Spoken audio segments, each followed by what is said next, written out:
बोल सच्चिदानंद भगवान की जय।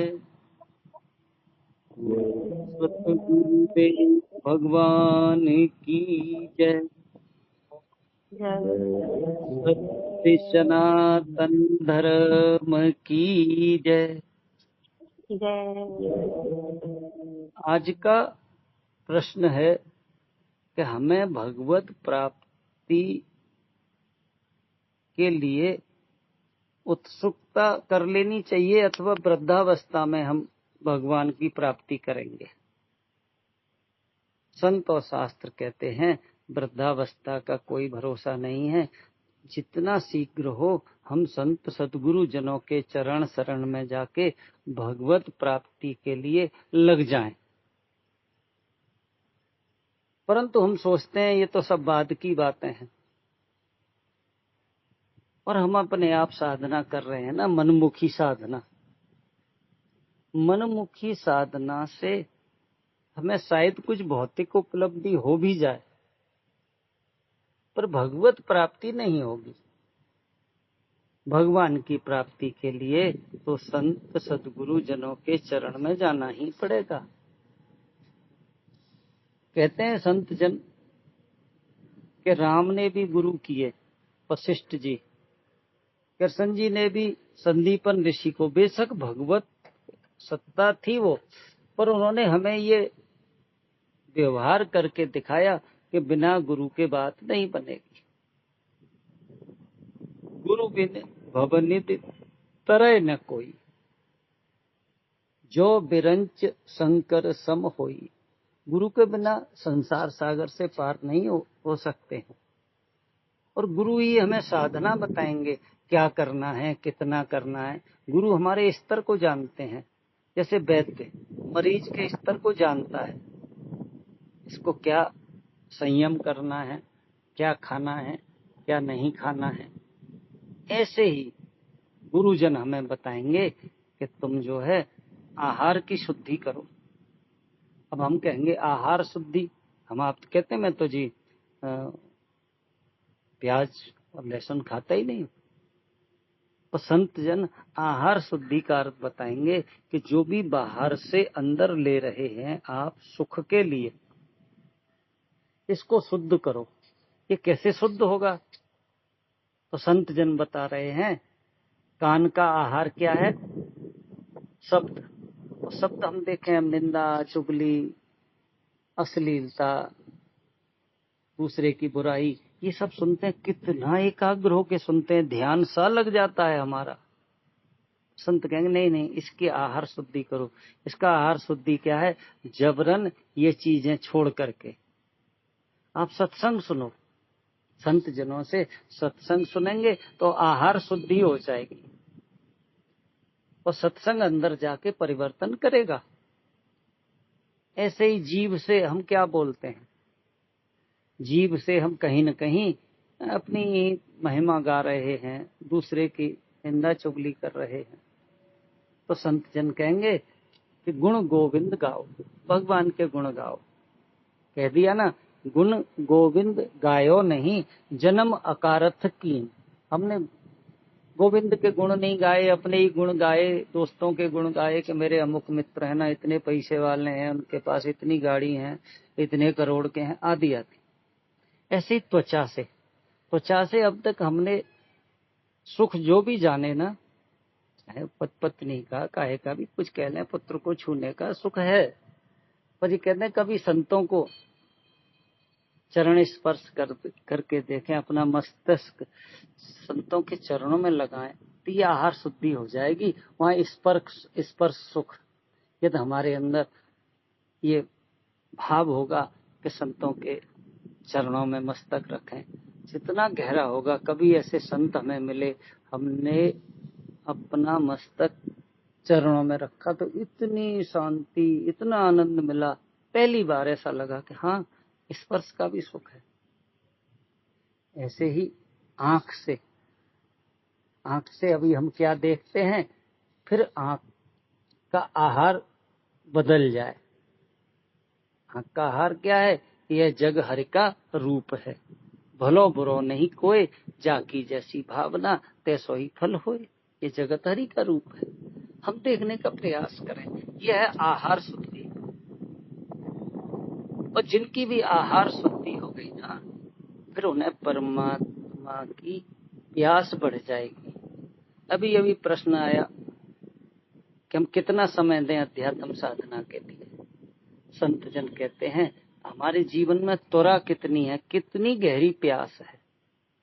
जिनके जीवन में गहरी प्यास है वो कभी ये नहीं पूछेगा कि मैं पानी कितना पीऊं और न पीऊं तो क्या अर्थ, क्या अंतर आ जाएगा। इसको पानी नहीं मिलेगा, उसे ही पता है प्राणांत तक प्यास है, मेरे को पानी चाहिए। और फिर प्यास के साथ पानी कितना चाहिए, जब तक तृप्ति न हो जाए। ऐसे ही संत सदगुरु जन कहते हैं कि हम साधना में कितना समय लगाएं। जितनी गहरी त्वरा होगी आपको जल्दी ही ध्यान में उतरने लगेंगे, उतना ही सत्संग आपके कानों में जाते ही हृदय तक पहुंच जाएगा। अभी हम सत्संग सुनते हैं, सुनते ही भूल जाते हैं। अभी पूछा जाए आधा घंटे बाद आज सत्संग का मूल प्रश्न क्या था, नहीं बता पाएंगे। बस यही सब बाधा है। संत जन एक अटपटी बात कहते हैं, यद्यप हमारे समझ से ऊपर निकल जाएगी, हम मानने तैयार नहीं होंगे। सत्संग को ऐसे सुनो जैसे तुम्हारी कोई निंदा चुगली करता है ना, ऐसे। किसी ने मेरी निंदा चुगली करी तो मैं भुलाए नहीं भूलता हूं, इतनी गहरी तक पहुंच गई वो बात, पर सत्संग की बात मेरे भीतर नहीं पहुंच रही है अभी। कारण क्या है, मैं उसको पूरी तरह से सुन नहीं रहा हूं। पूज्य गुरुदेव भगवान जी से नहीं और किन्हीं संत से सुना एक कहानी।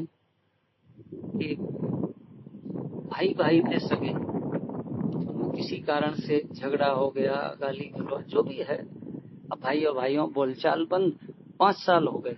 और जो बड़ा भाई था ना, वो किन्हीं अच्छे गुरु के पास जाता था सत्संग में, और छोटे भाई को अपनी गलती का एहसास हुआ कि मैंने भैया के प्रति गलत बोला है।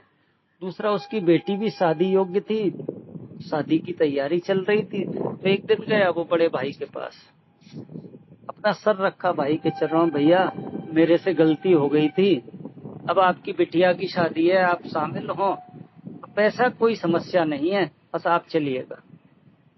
उस भाई ने उसको 2-4 और अभद्र भाषा में, कड़वी भाषा में बोला, मतलब मैं नहीं जाऊंगा चाहे कुछ भी हो जाए, जबकि वो सत्संगी था। घटना हमें अपने आप के ऊपर भी देखनी पड़ेगी कि हम कितनी जल्दी राग द्वेष को भुला पाते हैं। तो छोटा भाई गिलानी से पीड़ित होकर के बड़े भाई के गुरुजी के पास पहुंच गया। बोले गुरुदेव, मैं अमुक अमुक का भाई हूं, मेरे से 5 साल पहले गलती हुई थी, और आज भैया के पास गया, मेरी बिटिया की शादी है, धन आदि की कोई समस्या नहीं है, पर मैं चाहता था कि भाई शामिल हो, और भैया ने ऐसे ऐसे उत्तर दिया है। गुरुदेव बोले कोई नहीं बेटा, जा, भाई आएगा तेरे यहाँ शादी में। साप्ताहिक सत्संग होता था।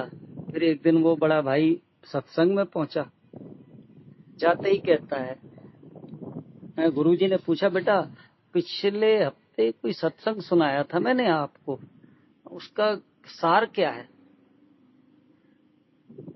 शिष्य ने बड़ा माथा पीटा, सोचता रहा, गुरुदेव मेरे समझ में नहीं आ रहा। अरे सोच न तू, आधा घंटे बाद तू सोच के बता कि पिछले हफ्ते जो सत्संग हुआ था उसका सार क्या था। वो निराश होके कहता है, गुरुदेव क्षमा करें, मेरे को पता नहीं लग रहा है। तब गुरुजी ने कहा, अच्छा मैं तो क्षमा कर दूं, और 5 साल पहले तेरे भाई ने तेरे से कुछ कहा भी?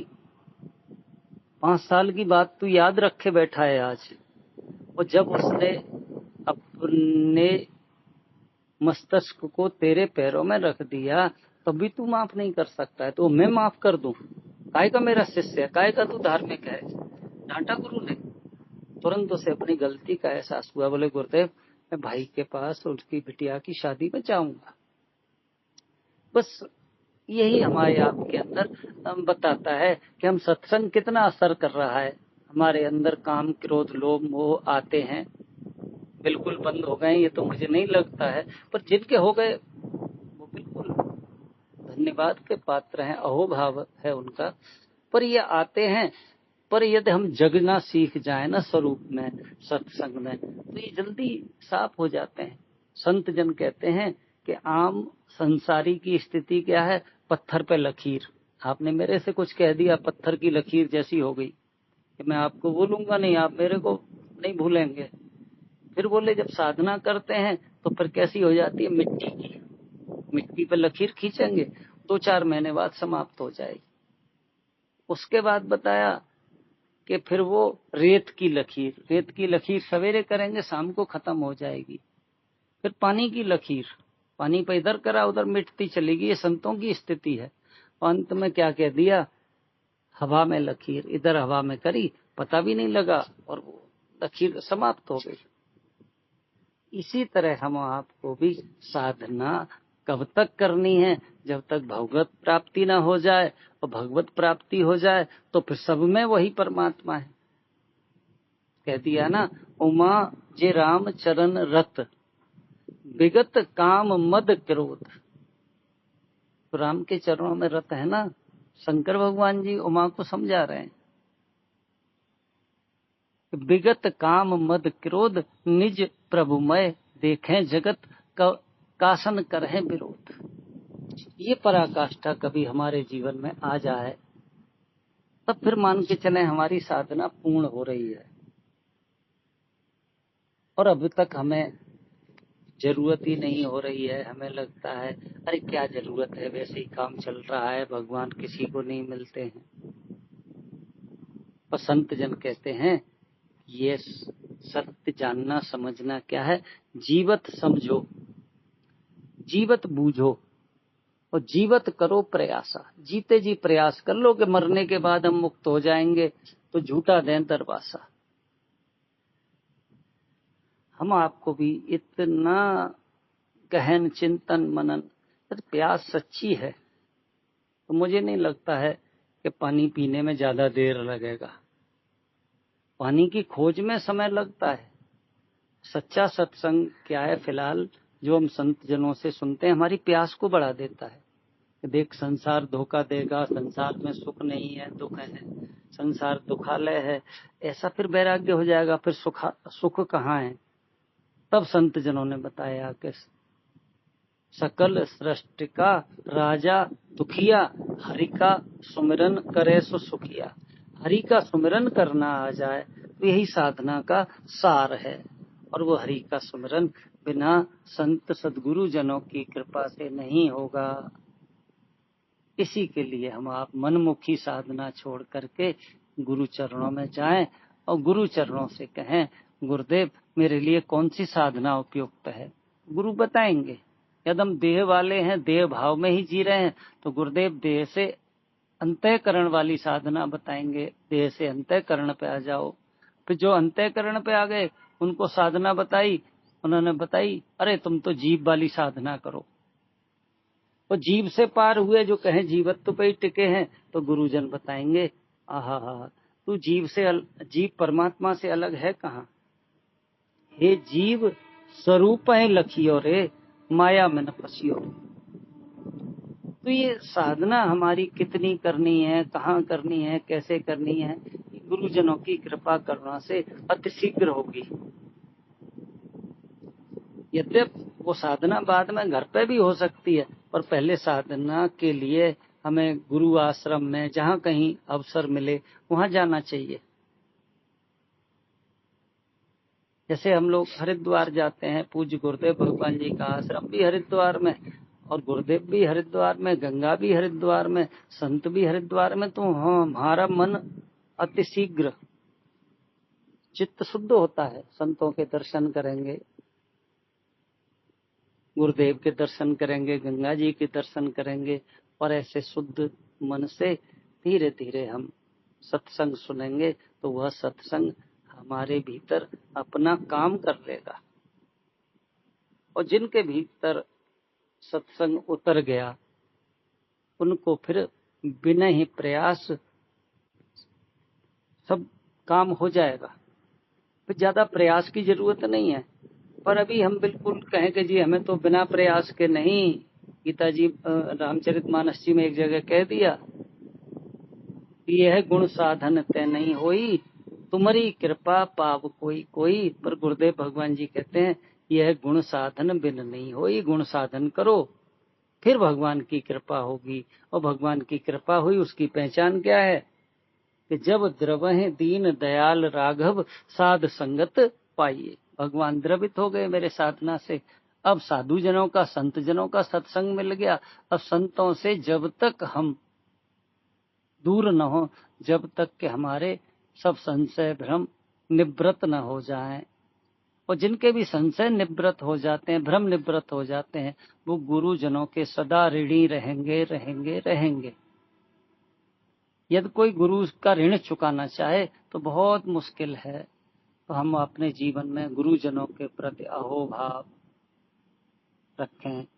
जब भी जो भी अवसर मिले गुरु चरण शरण में जाकर के रुकें, तभी हमारा कल्याण अतिशीघ्र हो सकता है। इतना ही कह के वाणी को विराम। बोल सच्चिदानंद भगवान की जय। सतगुरु देव भगवान की जय। सत्य सनातन धर्म की जय।